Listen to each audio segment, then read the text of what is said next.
इस क्वेश्चन के मैं तुमको दो सॉल्यूशन दिखाता हूँ। कुछ लोग इसको इस तरीके से सॉल्व कर देंगे LH रूल लगा के, और फिर फाइनली बोल देंगे यहाँ पे ऑसिलेटिंग वैल्यू आ रही है, इन्फिनिटी आ रही है, या फिर लिमिट जो है डज नॉट एग्जिस्ट। और कुछ लोग इसको इस तरीके से सॉल्व कर देंगे और बोल देंगे इसकी तो वैल्यू 1 है।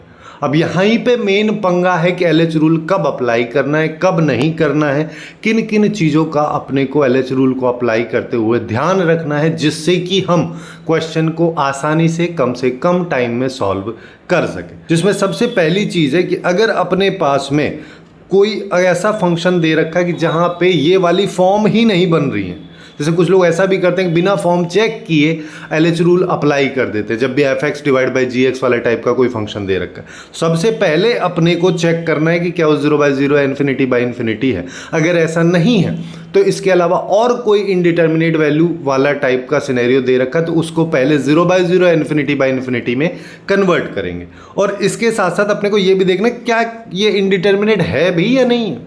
जैसे देखो ये वाले क्वेश्चन को अगर अपन देखें तो डायरेक्टली अगर तुम इसमें लगा दोगे LH रूल तो हो गया काम खत्म। लेकिन अगर तुम इसमें डायरेक्टली लिमिट की वैल्यू ही पुट कर दो तो इसका आंसर आ जाए, क्योंकि 0/1 का फॉर्मेट है, ना कि 0/0 या इन्फिनिटी बाई इन्फिनिटी का।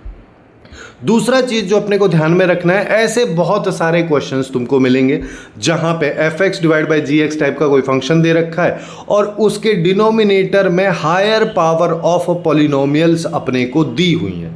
वैसी सिचुएशन में जब हम LH रूल को अप्लाई करते हैं तो जितनी ज़्यादा पावर है उतने ज़्यादा डिफरेंशिएशन करना पड़ता है, क्योंकि जब तक डिनोमिनेटर से x नहीं हटेगा तब तक काम बनेगा ही नहीं। जैसे देखो ऐसा वाला क्वेश्चन है, ये अपने को मान लो एक क्वेश्चन दे रखा है। अब यहाँ पे x की पावर 5 है।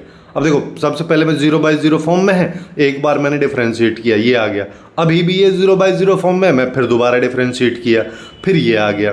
अभी भी ये 0/0 फॉर्म में तो मैं फिर तीसरी बार डिफरेंशिएट किया, फिर ये आ गया, फिर चौथी बार करूँगा, फिर पांचवी बार करूँगा, तब जाके इसका आंसर आएगा। तो बहुत सारे ऐसे तुमको भर भर के JEE mains and even advanced में ऐसे क्वेश्चंस मिल जाएंगे जहाँ पे ये वाला जो LH रूल है काफ़ी ज़्यादा टीडियस, काफ़ी लेंदी हो जाता है।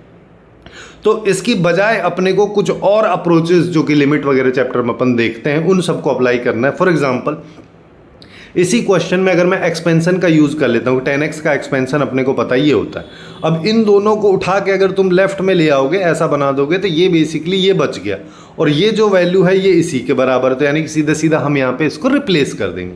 जब रिप्लेस करेंगे तो सिंस डिनोमिनेटर में x की पावर 5 है तो मैं x की पावर 5 बाहर कॉमन ले लेता हूँ, तो यहाँ पे x वाली टर्म्स बचेंगी, लेकिन ये वाली टर्म कांस्टेंट आ जाएगी, इससे ये कैंसिल हो जाएगा। तो इसका आउटपुट 2/15 आ जाएगा, जो कि बहुत जल्दी आ गया कंपेयर टू अर्लियर मेथड।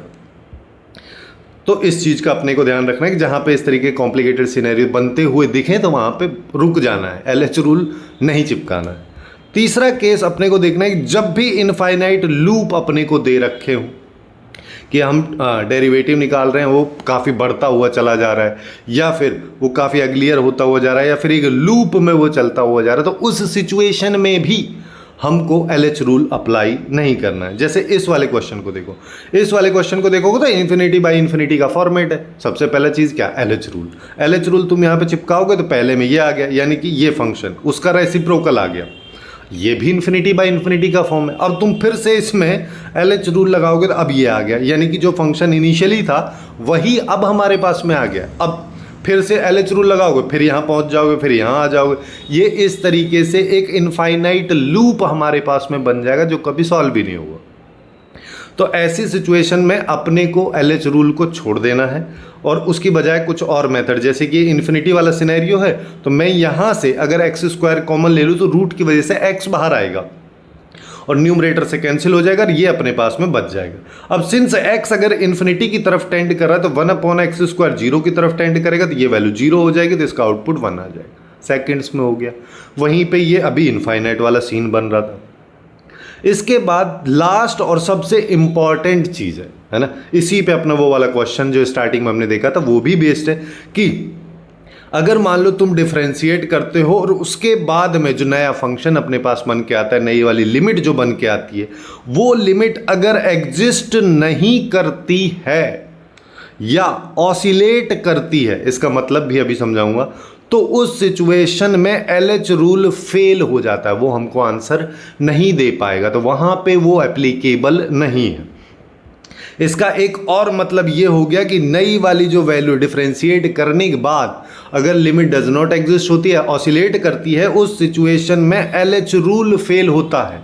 यहाँ पे नई वाली लिमिट, हालांकि ऐसा लिखा है कि नई वाली लिमिट डज नॉट एग्जिस्ट, बस इसका मतलब ये नहीं है कि उस क्वेश्चन के लिमिट की value does not exist. Limit की वैल्यू एग्जिस्ट करेगी, बट यहाँ पे फेल हो गया है LH रूल। कैसे, इसको समझो।